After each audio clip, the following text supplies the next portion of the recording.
जय माँ दुर्गा। सर्वस्वरूपे सर्वेशे सर्वशक्ति समन्विते भय भयस्त्राहिनो देवी दुर्गे देवी नमस्तुते। मनुष्य जब संकटों में घिरता है, जब उसके सामने परेशानियाँ आती हैं, तो दो देवता की और देवी की अक्सर जहन में, उसके ख्याल में या तो हनुमान जी आते हैं या फिर माँ दुर्गा आती हैं, जो संकटों को तुरंत हरती हैं। और इस वक्त हमारे सामने पंडित प्रमोद तिवारी जी उपस्थित हैं। स्वागत है आपका पंडित जी। राम राम। पाठ का विधान है, पहले आप संकल्प करें। संकल्प करने के बाद यानी हाथ में जल लेकर के जी, जो हाथ भी में आपकी जल कामना लें, है हाथ में जल लें और जो भी अपनी कामना है, भाई हम संकल्प करने का मतलब, अब अगर पंडित जी हैं तो संकल्प का मंत्र पूरा संकल्प पढ़ेंगे। लेकिन जब अगर हमारे पास पंडित जी उपलब्ध नहीं हैं और मान लो हमारे पास हैं ही नहीं पंडित जी, तो हम अपनी संकल्प में जो है चावल, जल, द्रव्य और सुपारी और कुसा। अच्छा, कुसा नहीं है तो दूर्वा। बगैर जल के संकल्प पूरा नहीं होता। इसलिए सबसे प्रधान जो है संकल्प के लिए जल होना। कोई भी सामग्री उपलब्ध हो चाहे ना हो, लेकिन जल होना बहुत अनिवार्य होता है संकल्प में। तो जब हम संकल्प करेंगे, हम पाठ करने के लिए संकल्प कर रहे हैं, अगर पंडित जी हैं तो वो तो अपना संस्कृत से पाठ कर देंगे। लेकिन अगर कोई भक्त संस्कृत जानता ही नहीं है तो उसको हिंदी में पाठ करना है। लेकिन पाठ का विधान जो है वो आपका कवच, अर्गला, कीलक, फिर नवारण मंत्र, यानी पहले कवच, फिर अर्गला, और उसके बाद कीलक, फिर नवारण, जो नवारण मंत्र, फिर इसके बाद न्यास।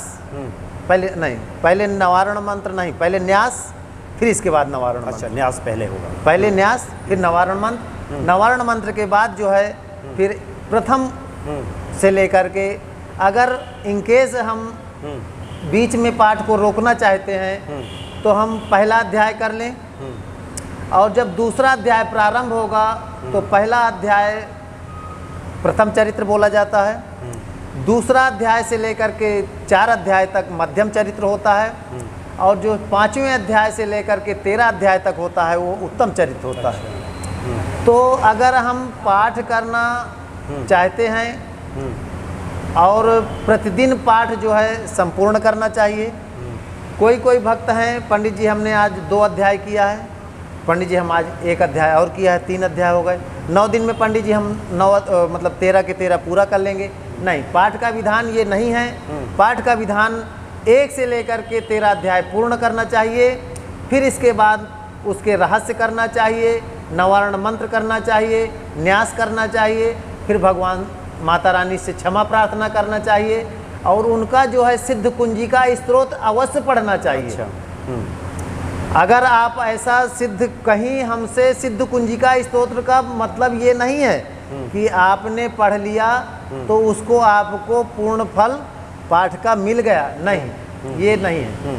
पाठ आपने किया, 1 से पूरा संपूर्ण किया 13 अध्याय तक, लेकिन कहीं भी अगर हमसे किंचित कहीं त्रुटि हुई या गलती हुई तो उस गलती की क्षमा प्रार्थना के लिए हमें सिद्ध कुंजिका स्तोत्र का पाठ करना चाहिए। अच्छा, उससे वो क्षमा हो जाता है, वो क्षय हो जाता है, जो हमें फल उसका मिलना चाहिए वो हमें प्राप्त होता है। इसलिए सिद्ध कुंजिका स्तोत्र का पाठ अवश्य करना चाहिए। पंडित जी बहुत अच्छी आपने जानकारी दी। ये तो ज़्यादातर कई बार भक्तों का सवाल होता है कि जैसे कुंजिका स्त्रोत में ये लिखा हुआ भी है कि कुंजिका स्त्रोतम पाठम पठम नित्यम, इसका पूरा पाठ दुर्गा पाठ फलम लभे, इस तरह की बात कही गई है। लेकिन ये कहने का तात्पर्य यह है कि 13वां अध्याय पहले आप करें, उसमें कुछ त्रुटि रह गई है तो कुंजिका स्त्रोत आप पढ़ेंगे तो उसमें उसका निवारण हो जाएगा। जी, अच्छा, इसलिए कुंजिका स्त्रोत अवश्य करना चाहिए जी। और 1 अध्याय से लेकर के आप अगर मान लो बीच में विराम करना चाहते हैं तो आप 1 अध्याय किया, इसके बाद आप विराम कर सकते हैं। लेकिन अगर आपने दूसरा अध्याय प्रारंभ कर दिया है तो फिर आप 2, 3 और 4 मतलब 4 अध्याय तक आपको करना ही करना है, करना चाहिए, नहीं वो पाठ जो है आपका खंडित हो जाता है। अच्छा। तो आपने अगर प्रथम अध्याय किया तो आपका हो गया प्रथम चरित्र, 2 अध्याय से 4 अध्याय तक जो आपने पाठ किया वो हो गया आपका मध्यम चरित्र। और जब आप 5वें अध्याय से प्रारंभ करेंगे तो आपको 13वां अध्याय तक ही पूरा करना है, वो होगा आपका उत्तम चरित्र। इसलिए जो है 5वें अध्याय से जब प्रारंभ करें तो 13 अध्याय तक पूरा ही करें। मतलब 3 चरित्र में है जी। और एक चरित्र को पूरा करने के बाद, जैसे कई बार भक्त उठते हैं कुछ देर, कुछ लोग फलाहार कर लेते हैं जी, बीच जी। में, तो एक चरित्र खत्म होने के बाद ही उठें, जैसा कि पंडित जी ने बताया। उसके बाद पंडित जी क्षमा प्रार्थना और फिर बारी आरती है आरती की, जी, यानी आरती फिर करें माता रानी का, जी, यानी क्षमा प्रार्थना के नीरांजन। बाद, क्षमा प्रार्थना के बाद आरती करनी है। तो पंडित जी ये तो कलश स्थापना और सुबह की बात हो गई, और चूँकि नवरात्रि में 9 दिन भगवती की आराधना होती है, शाम को क्या इस क्रम को फिर से दोहराना है? नहीं नहीं, फिर शाम को माता रानी का आप नवारण का पाठ करें। अच्छा। भोग के लिए कुछ प्रसाद रखें, फिर इसके बाद भोग लगाने के बाद माता रानी की आरती करें, क्षमा प्रार्थना करें, पुष्पांजलि करें और आरती गाएं। और फिर द्वितीया से लेकर के नवमी तक, यानी कलश स्थापना वाली पूजा छोड़ करके बाकी जो क्रम आपने बताया, हाँ, वो प्रतिदिन करना है, उस क्रम को जारी रखें। अच्छा पंडित जी, जहाँ तक मुझे जानकारी है कोई तिथि इसमें क्षय भी है, वो कौन सी तिथि है? वो चतुर्थी। अच्छा, मतलब तृतीया युक्त चतुर्थी है क्या? हाई नहीं, अच्छा, हाई ही नहीं, अच्छा। चतुर्थी, हाँ, तृतीया युक्त चतुर्थी है। चतुर्थी है, मतलब तृतीया के दिन ही चतुर्थी की शुरुआत हो जा रही है, हाँ, इसलिए एक तृतीया में ही चतुर्थी का प्रवेश हो जा रहा है। जी जी जी जी। अच्छा पंडित जी, बहुत से भक्तों का ये सवाल भी होता है कि वैसे तो माता की आराधना से समस्त मनोकामनाएं पूर्ण हो जाती हैं, अलग अलग उद्देश्य से अलग अलग मंत्र भी हैं। जी जी। रोग निवारण मंत्र से लेकर के लक्ष्मी प्राप्ति का मंत्र, कुछ प्रसिद्ध मंत्रों के बारे में आप बताना चाहेंगे कि किसको इस भौतिकवादी युग में व्यक्ति जपे और माता की कृपा प्राप्त करे?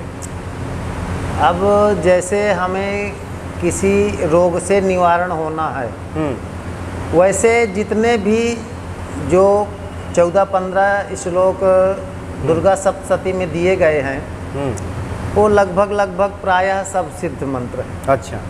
सब सिद्ध किए हुए मंत्र हैं। उनमें से जो है, जैसे हम रोग के निवारण के लिए करते हैं, तो आता है श्लोक, रोगा न शेषा न पहंति तुष्टा रुष्टा तो कामा सकला नविष्टान त्वामाश्रितानाम न विपन नराणाम त्वामाश्रिताया श्रेयता प्रयांति। जी।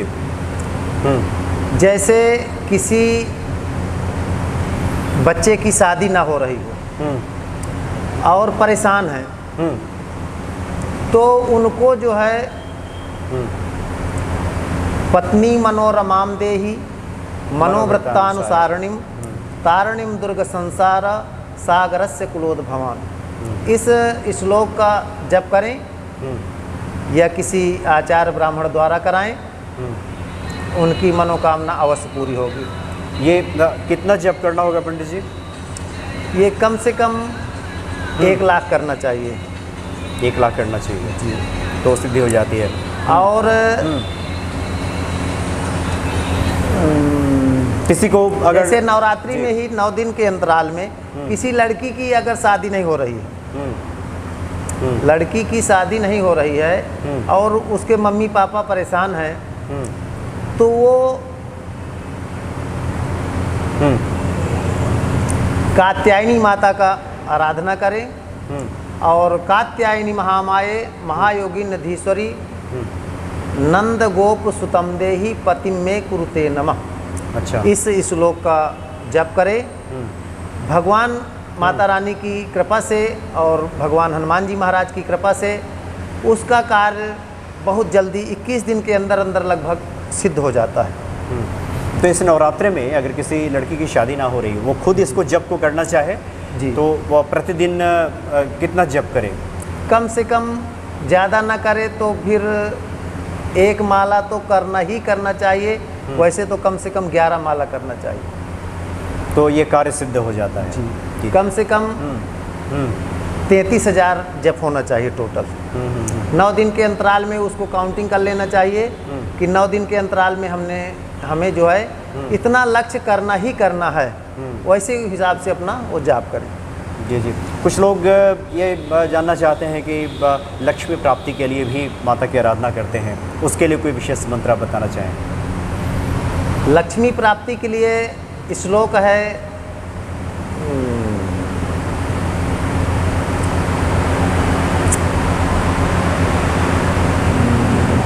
या देवी सर्वभूतेषु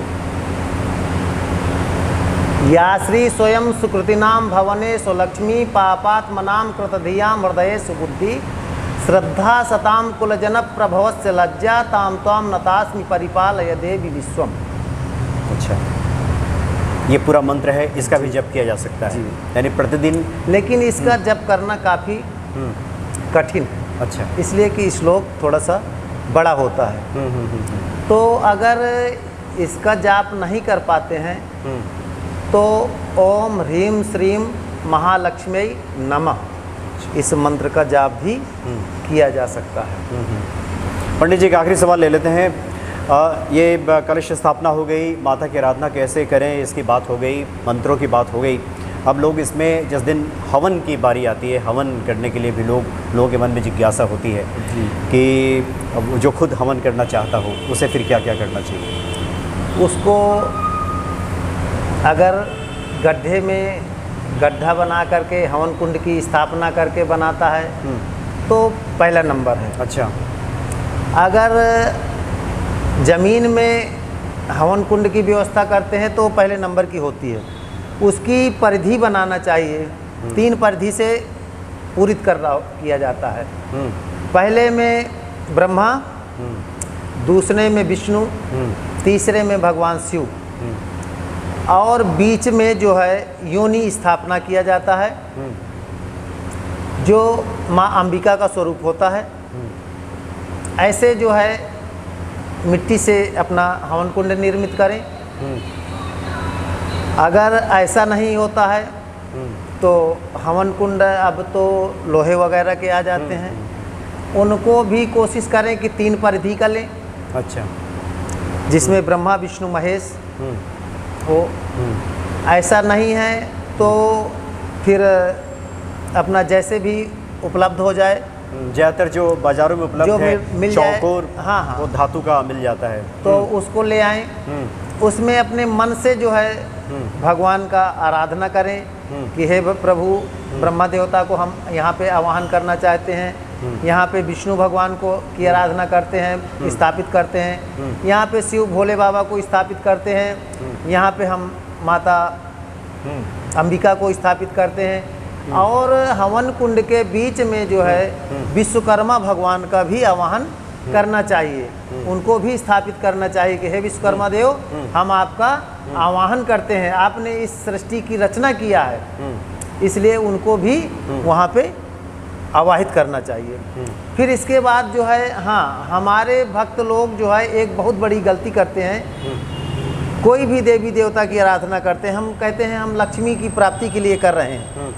तो लक्ष्मी, और हम हो, आप हो, कोई भी हो, XYZ सभी लोग जो है लक्ष्मी के उसके लिए परेशान होते हैं। सबसे मेन पॉइंट होता है कभी भी जो है अग्नि में पुष्प नहीं डालना चाहिए। अच्छा, अगर हम अग्नि में पुष्प डालते हैं, हम कितने भी अरब खरबपति हों, लेकिन एक दिन अंतर्गत तो ऐसी स्थिति आती है कि हम रोड में आ जाते हैं। अच्छा, इसलिए कभी भी जो है प्रज्वलित अग्नि में या कुंठित अग्नि में पुष्प हमें नहीं डालना चाहिए। हमेशा जो है जैसे पंडित जी पूजा कराते हैं या हम अपने आप से पूजा करते हैं, तो जब हम सभी देवी देवताओं का, कुंडस्थ देवी देवताओं का पूजन करते हैं तो चंदन चावल लगाते हैं और फूल भी अर्पित करते हैं, लेकिन उनको टच करके नीचे छोड़ते हैं। और कुछ लोग उसको उसके अंदर नहीं छोड़ना चाहिए, देते हैं उसमें अंदर नहीं छोड़ना चाहिए जी। हवन कुंड के अंदर जो है पुष्प नहीं डालना चाहिए, हवन कुंड के बाहर ही पुष्प रखना चाहिए। और फिर इसके बाद समिधा लगा करके जिस देवी देवता का आप नाम जानते हैं, जैसे अब नवरात्रि है तो सभी का आहुति दें। और हम जो है माता रानी का विशेष पर्व है, इसलिए नवारण मंत्र से ओम ऐं ह्रीं क्लीं चामुंडाय विच्चे, इस मंत्र से यथासंभव जितनी हो सके उतनी जो है आहुति दें।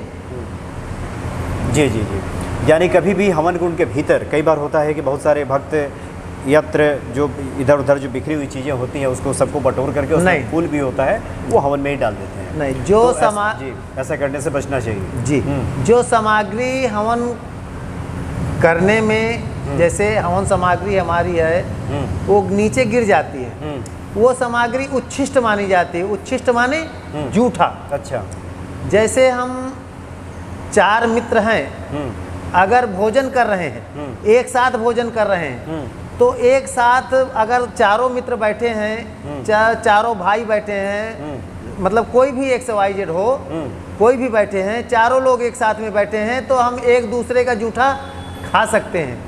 लेकिन अगर हम 3 लोग अलग हैं और 1 लोग अलग है, अगर 1 लोग ने भोजन कर लिया, प्रसाद ग्रहण कर लिया और उसने कुछ उसमें छोड़ दिया, तो हम 3 लोगों को उसको नहीं ग्रहण करना चाहिए। उसको कहते हैं उच्छिष्ट, मतलब छोड़ा हुआ। तो जो जैसे हम हवन करते हैं तो हवन करने में जो सामग्री नीचे गिर जाती है, उस सामग्री को हवन कुंड में नहीं डालना चाहिए। वो चींटियों के लिए अर्पण करना चाहिए।